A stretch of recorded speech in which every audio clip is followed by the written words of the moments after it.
Assalamualaikum warahmatullahi wabarakatuh. My name is Tasya Sintiya. In here I will presentation about communicative learning teaching. Okay, what is communicative learning teaching or CLT? Our understanding of the second language learning process has changed a lot in the last 30 years, and CLT is in part a response to it to this change in understanding.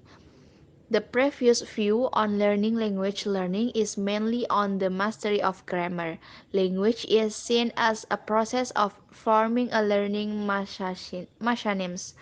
Good habits are formed by asking students to produce correct sentence and not through mistakes. Problem must be avoided through controls for production, both written and verbal, by memorizing dialogues and doing exercise. The chance of making mistakes are minimized. Learning is very much seen as under the control of the teacher. Communicative learning is creating meaningful and direct interaction through language. Negotiating meaning when student and their interlocutor arrive at an understanding of learning by paying attention to the feedback they get when learning to communicative. The next slide is the role of teachers and learners in the classroom. The type of classroom activities proposed in CLT also imply new roles in the classroom for teachers and learners. Learners must know participate in classroom activities that are based on cooperative rather than individualistic learning approach. Students should feel comfortable listening to their peers in group work or pair work assignments rather than relying on the teacher as a model.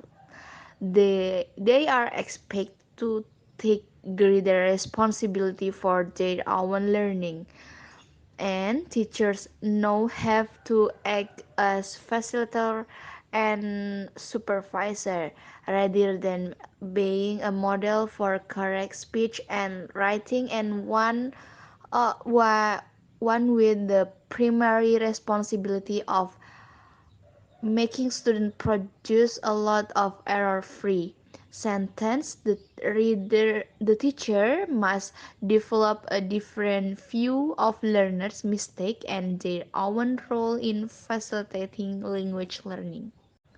The last slide is communicative competence includes the following aspect.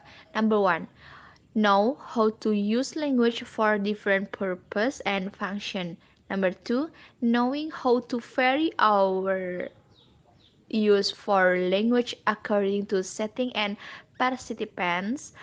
For example, knowing when to use formal and informal speech, or when to use appropriate language for written communication instead or of spoken communication.